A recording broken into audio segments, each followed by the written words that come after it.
ചെയ്യാത്ത കുറ്റത്തിന് പോലീസ് മർദ്ദനമേൽക്കുന്നതിന്റെ വേദന അത് അനുഭവിക്കുന്നവർക്കേ അറിയൂ.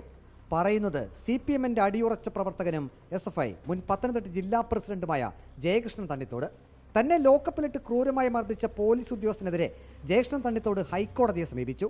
പത്തനംതിട്ട കോന്നി സർക്കിൾ ഇൻസ്പെക്ടറായിരുന്ന മധുബാബു തന്നെ ക്രൂരമായി മർദ്ദിച്ചതായും സംഭവം അന്വേഷിച്ച ജില്ലാ പോലീസ് മേധാവി പോലീസ് ഉദ്യോഗസ്ഥനെതിരെ നടപടി ആവശ്യപ്പെട്ട് DGPക്ക് റിപ്പോർട്ട് നൽകിയിട്ടും ആ റിപ്പോർട്ടിന്മേൽ ഒരു നടപടിയും ഉണ്ടായില്ല എന്നതുമായിരുന്നു ജയകൃഷ്ണൻ തണ്ണിത്തോടിന്റെ പരാതി.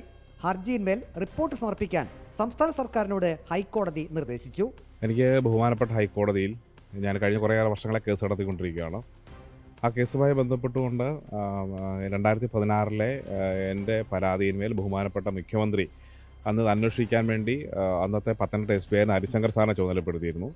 ആ ഹരിശങ്കർ സാറിൻ്റെ റിപ്പോർട്ട് നിർഭാഗ്യവശാൽ ആ റിപ്പോർട്ട് DGP ഓഫീസിൽ തടഞ്ഞു വെക്കപ്പെടുകയാണ് ചെയ്തത്. അപ്പോൾ ആ തടഞ്ഞു വെക്കപ്പെട്ട റിപ്പോർട്ട് കഴിഞ്ഞ 2 മാസങ്ങൾക്ക് മുൻപ് മാത്രമാണ് എൻ്റെ കയ്യിൽ കിട്ടിയത്.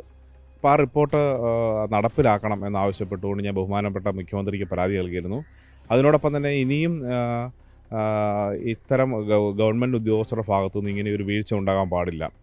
അതുകൊണ്ട് തന്നെ ഞാനിത് ബഹുമാനപ്പെട്ട ഹൈക്കോടതിയിൽ ഇതുമായി ബന്ധപ്പെട്ട് റിട്ട് ഫയൽ ചെയ്തു. അതിന്മേൽ ഗവൺമെൻറ്റിനോട് വിശദീകരണം ചോദിച്ചിട്ടുണ്ടെന്നാണ് മനസ്സിലാക്കാൻ കഴിഞ്ഞത്.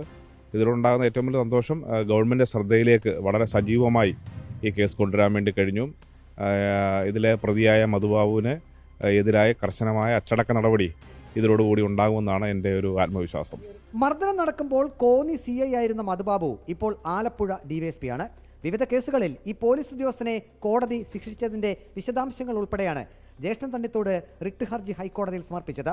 അതായത് ഈ ഉദ്യോഗസ്ഥൻ കേരള പോലീസിലെ ഏറ്റവും ക്രിമിനൽ പശ്ചാത്തലമുള്ള പോലീസ് ഉദ്യോഗസ്ഥനാണെന്നും ഈ പോലീസ് ഉദ്യോഗസ്ഥൻ കേരള പോലീസ് സേനയ്ക്ക് അപമാനമാണെന്നുമുള്ള റിപ്പോർട്ട് ബഹുമാനപ്പെട്ട ഹരിശങ്കർ സാറിനുണ്ട്. അതുകൊണ്ട് തന്നെ ഈ പോലീസ് ഉദ്യോഗസ്ഥനെതിരായ വിവിധ നടപടിക്രമങ്ങൾ, വിവിധ പരിശോധനകൾ, അന്വേഷണ റിപ്പോർട്ടുകൾ ഇതെല്ലാം ഗവൺമെന്റ് ശ്രദ്ധയിലേക്ക് ഹൈക്കോടതിയുടെ ശ്രദ്ധയിലേക്ക് കൊണ്ടുവന്നിട്ടുണ്ട്. ജയകൃഷ്ണൻ തണ്ണിത്തോടിന് നീതി കിട്ടും വരെ പോരാട്ടം തുടരുമെന്ന് അഭിഭാഷകൻ പ്രശാന്ത് B കുറുപ്പ് പറഞ്ഞു.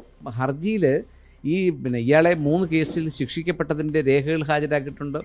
ഇയാളെ 2-3 കേസിൽ ഇയാളെ കൊലപാതക കേസിലും കൊലപാതക ശ്രമക്കേസിലും പ്രതികളെ വഴിവിട്ട് സഹായിച്ചതിൻ്റെ വകുപ്പുതല നടപടികൾ വ്യക്തമായി ഉള്ള റിപ്പോർട്ടുകൾ കൊടുത്തിട്ടുണ്ട്. മനുഷ്യാവകാശ കമ്മീഷൻ്റെ ശുപാർശകൾ ഹൈക്കോടതിയിൽ ഹാജരാക്കിയിട്ടുണ്ട്. മറ്റു വകുപ്പുതല നടപടികൾ 3 ഇൻക്രിമെൻ്റ് റദ്ദ് ചെയ്തതിനും അതിന് പബ്ലിക് സർവീസ് കമ്മീഷൻ്റെ അംഗീകാരം കിട്ടിയതിനും അടക്കമുള്ള വിവിധ രേഖകൾ ബഹുമാനപ്പെട്ട കേരള ഹൈക്കോടതിയിൽ ഹാജരാക്കിയിട്ടുണ്ട്. ആ ഹൈക്കോടതിയിൽ ഹാജരാക്കിയ രേഖകളുടെയും തെളിവുകളുടെയും അടിസ്ഥാനത്തിലാണ് ഇന്ന് ഹൈക്കോടതി ഇത്തരത്തിലുള്ളൊരു വിധി പുറപ്പെടുവിച്ചിരിക്കുന്നത്. CI ആയിരുന്ന മധുബാബു ജയകൃഷ്ണൻ തണ്ണിത്തോടിനെ മർദ്ദിച്ചതായും വകുപ്പ് തല നടപടി CIക്കെതിരെ എടുക്കണമെന്നും 2016 പത്തനംതിട്ട SP ആയിരുന്ന ഹരിശങ്കർ DGP സെൻകുമാറിന് റിപ്പോർട്ട് നൽകി. എന്നാൽ ജയകൃഷ്ണൻ തണ്ണിത്തോടിന്റെ പരാതി കോടതിയുടെ പരിഗണനയിലായതിനാൽ CI മധുബാബുവിനെതിരെ വകുപ്പ് തല നടപടി എടുക്കാനാകില്ലെന്ന് DGP തീരുമാനം എടുക്കുകയായിരുന്നു.